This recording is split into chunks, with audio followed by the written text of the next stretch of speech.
have a mic and there are people here. You know, like yesterday I posted on Facebook saying I was talking at this thing, and I was like, yeah, there's like 7 other events going on at the same time, so I'm pretty sure like my husband and my 2 friends are gonna show, and the rest are just gonna go to everywhere else. So thank you for actually showing up. I appreciate it, not having any clue who I am. It's kind of terrifying and exciting to be here, and I guess I have to start with the fact that that opening ceremony made me like super emotional relative to what I thought it was going to be. So yeah, if I get a bit emotional, then please bear with me.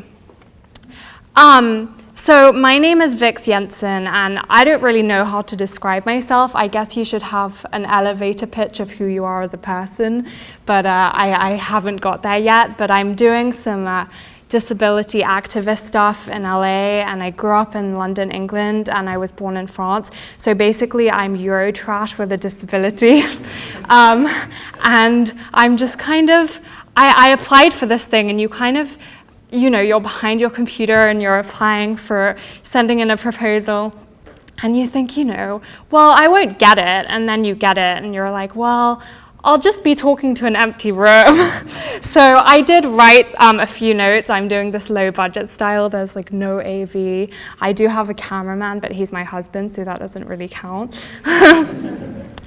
But we're here to talk about internet and identity, and because I'm disabled, I can't help myself but talk about disability because that's my brand.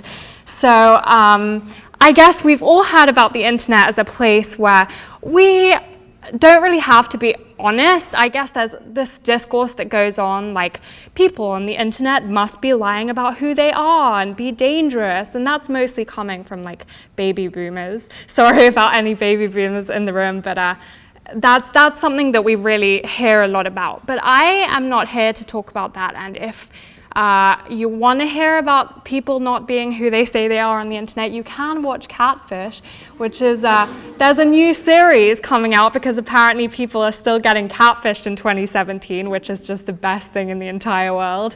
So that's on March 1st with the 2 best hosts in the history of existence other than Hank and John.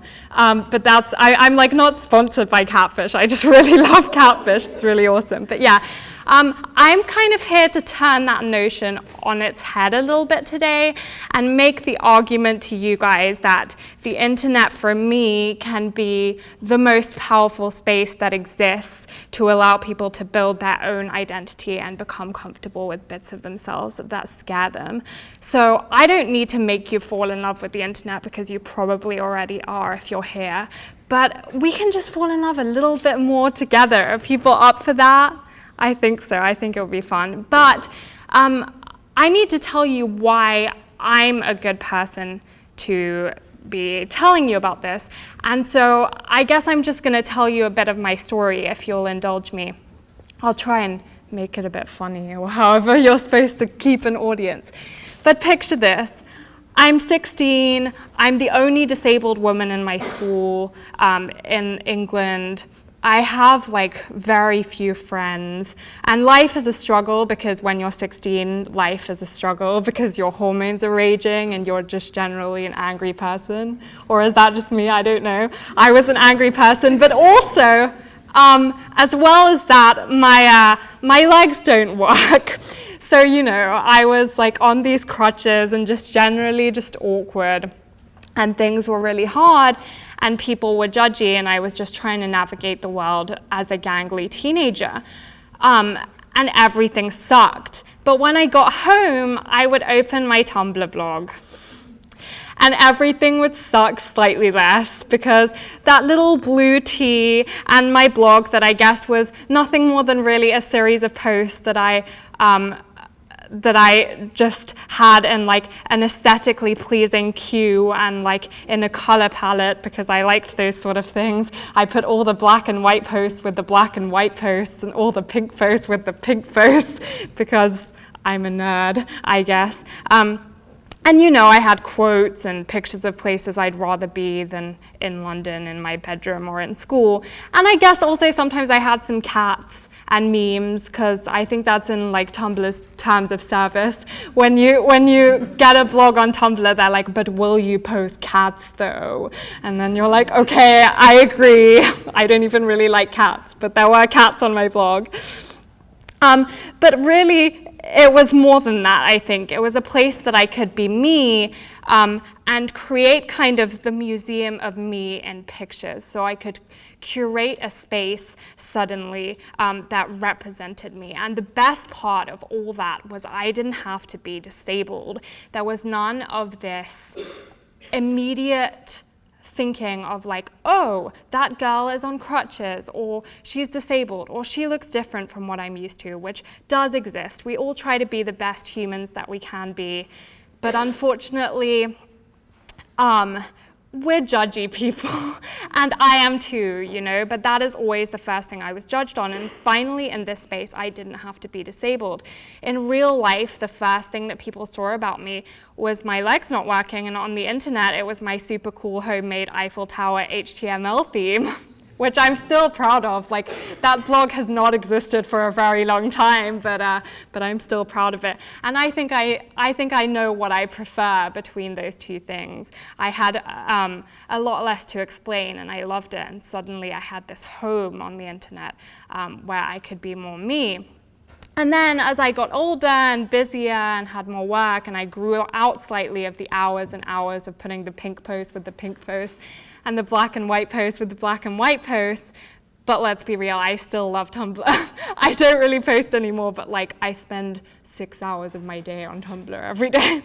I came home to Nerdfighteria for a little bit. So I started watching Nerdfighteria in 2007, but here I'm not talking about necessarily YouTube, although I still watch that, because, you know, John putting peanut butter on his face, who would not want to watch that? But no, I'm talking about Facebook, because I'm sure that a lot of you are part of Nerdfighter groups on Facebook. Anyone here part of a Nerdfighter group on Facebook? Yeah? Fewer of you than I imagined, but yeah, there are loads of Nerdfighter groups on Facebook. They're really cool places, mostly, if they don't get too big. But the one I found, it was called Adult Nerdfighters, The Gloves Are Off. And that was kind of explanatory of the place that it was, because the gloves were well and truly off. If Tumblr's terms of service are cats and memes, like we mentioned earlier, then this group's terms of service were to be you, truly, unapologetically, enthusiastically. So, you know, I mean, kind of what John and Hank all want us to be and what we all want to be. And you could basically just say whatever you wanted. In my notes, I have a swear word here, but I'm not going to swear because, I don't know, can I swear? Anyway, whatever. It's too late now. Moment's passed. But if you were a dick, you would be told that you were a dick. So you could be you and you could say whatever you wanted, but you had people to hold you accountable. So here I was, decidedly not 16 anymore, doing my master's, living on my own in London, having found this group. And it was a new space where suddenly I had a personality. It wasn't just pictures anymore, and I could be me. And you know what? I could suddenly walk into this group, figuratively, because I was sitting behind my computer, and say, hey guys, I'm disabled, what's up? And that was new to me, because suddenly I had control over my own identity in a way that in real life I just didn't. I would walk in and I would be subject to the judgment of people, and I wouldn't be able to control what information I disseminated and when to make all of that easier. In real life, awkward stares and well-meaning questions, which I still get. Side note, it becomes easier after a while when people ask you how you're disabled or how you got an injury. I actually have cerebral palsy. I've been like this from birth. But I get really bored of telling taxi drivers why I'm on crutches, so I just say that I had a really intense shark accident, and that tends to shut them up. But anyway, so I walk into this group and I'm suddenly able to be me, and part of me is being disabled. I'm not here to tell you that I've accepted my disability and that I've reached this nirvanic state where I am really happy with it and okay with it. That's not this talk, and I'm not that person. There are lots of other people out there like that.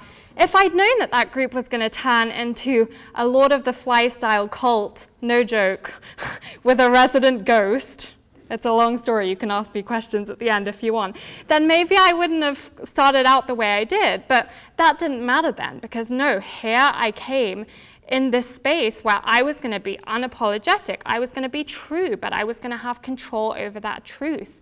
And let me tell you, it changed my life. So why did you guys just sit through me telling you all of that, except to like laugh at my nerdy jokes? You guys are great. And also for me to just tell you how cool it is to be a nerd. I'm not just telling you that story. I'm saying that the internet is really one of the only spaces in the real world or outside of it where you can be the builder of your own truth. And you are more free of other people's assumptions and initial reactions than anywhere else. And I don't know, maybe I'm preaching to the choir here because I'm talking to Nerdfighteria, and we're one of the best communities I've ever been in, and we're all internet kids, so I guess we all get it. But seriously, guys, like, what a gift is that? We have a space where you can tell your story at your pace and how you want to, and you can take ownership of that and build yourself up in the process. You can realize things about your own identity where you may not be permitted to in real life. And that just doesn't exist anywhere else. The pure freedom to tell your truth your own way, and you can frame it in strength and positivity. It's not up to anyone else to frame it for you, to make assumptions about you. And you don't have to frame it in awkwardness, shyness, fear, or I don't know, whatever else might be holding you back in real life, because we have built something awesome. And it's not by lying or catfishing or pretending to be someone else. It's by taking the bits of our identities that are the most scary, maybe to ourselves and other people, and being brave enough to lift those up and talk about them on the internet, even if we may not be brave enough yet in real life. And I don't regret using Tumblr as a space where I didn't have to be disabled. I don't feel like I was doing a disservice to that part of my identity. I just had to learn and be comfortable, and that's what that Nerdfighter group did for me, to be able to lift it up on the internet.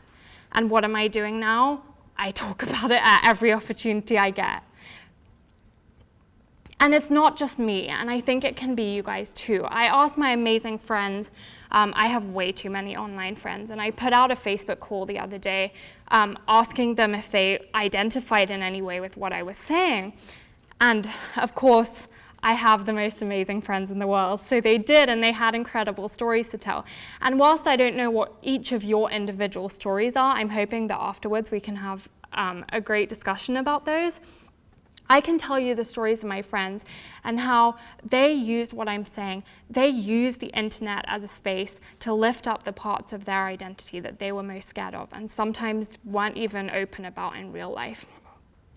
So I won't mention their names because although most of them aren't here, I wouldn't want to infringe on their privacy in any way. But my friend H is an awesome bisexual queer woman, and she wasn't out to many real life people at all.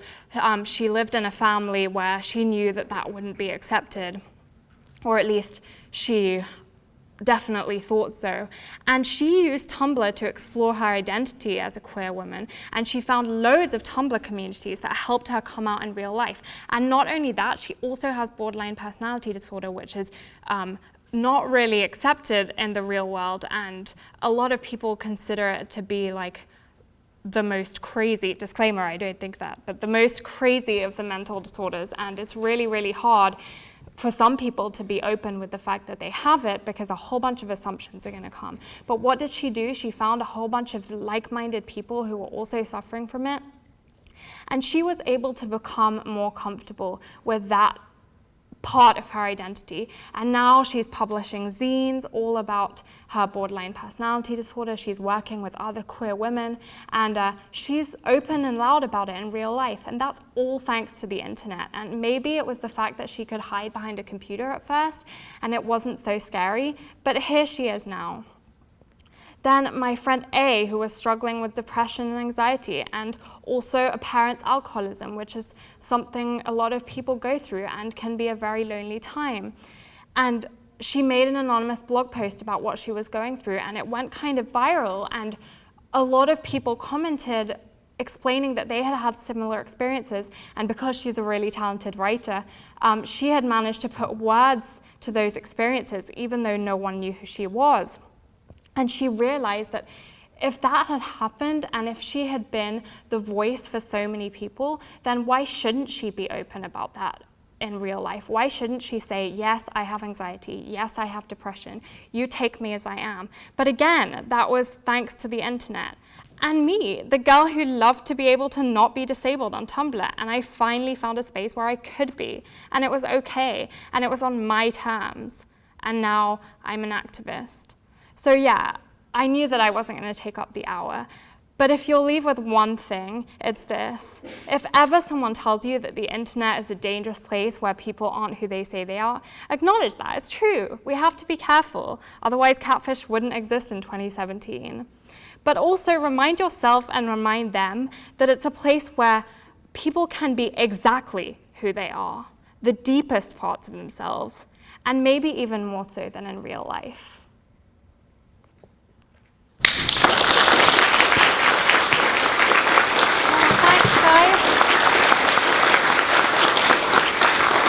I don't think I've ever been clapped by so many people before when I wasn't singing. It's kind of scary.